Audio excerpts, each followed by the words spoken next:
पुरी स्थित जगन्नाथ मंदिर भारत के 4 पवित्र धामों में से एक है।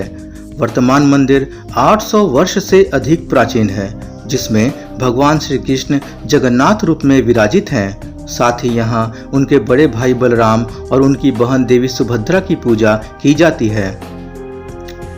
कहा जाता है कि भगवान श्री कृष्ण के अवतार जगन्नाथ जी की रथ यात्रा का पुण्य 100 यज्ञों के समान होता है। इसकी तैयारी अक्षय तृतीया के दिन श्री कृष्ण, बलराम और सुभद्रा के रथों के निर्माण के साथ शुरू हो जाती है।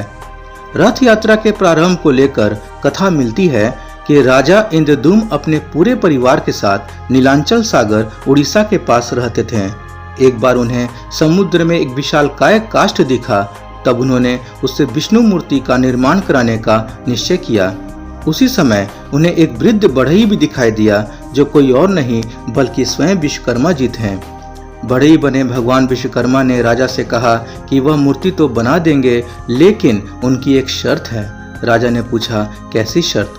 तब उन्होंने कहा कि मैं जिस घर में मूर्ति बनाऊंगा उसमें मूर्ति के पूर्ण रूप से बन जाने तक कोई भी नहीं आएगा। राजा ने इस शर्त को सहर्ष रूप से स्वीकार कर लिया। कहा जाता है कि वर्तमान में जहां श्री जगन्नाथ जी का मंदिर है, उसी के पास एक घर के अंदर वे मूर्ति निर्माण में लग गए।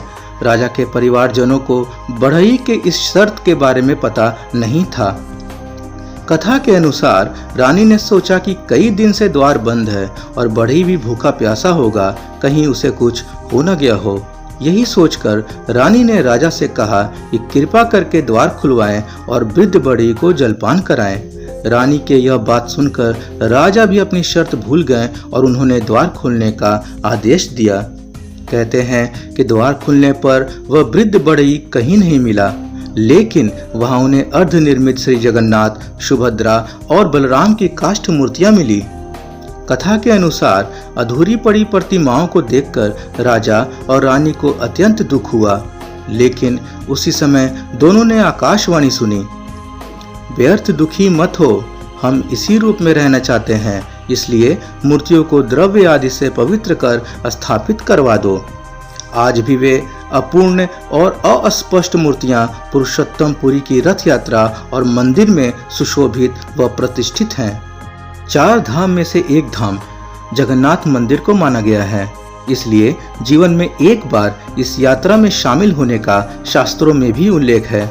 रथ यात्रा को लेकर कई तरह की मान्यताएं और इतिहास हैं। बताया जाता है कि एक दिन भगवान जगन्नाथ की बहन सुभद्रा ने नगर देखने की चाह रखते हुए भगवान से द्वारका के दर्शन कराने की प्रार्थना की। तब भगवान जगन्नाथ ने अपनी बहन को रथ में बैठाकर नगर का भ्रमण करवाया, जिसके बाद से यहाँ हर वर्ष जगन्नाथ रथ यात्रा निकाली जाती है। इस यात्रा में भगवान जगन्नाथ, उनके भाई बलराम और बहन सुभद्रा की प्रतिमाएं रखी जाती हैं और उन्हें नगर का भ्रमण करवाया जाता है। जगन्नाथ रथ यात्रा में सबसे आगे भगवान बलभद्र का रथ रहता है, बीच में भगवान की बहन सुभद्रा का और उसके पीछे भगवान जगन्नाथ का रथ रहता है। इस यात्रा में जो भी सच्चे भाव से शामिल होता है, उसकी मनोकामना पूर्ण होकर उसे मोक्ष की प्राप्ति होती है।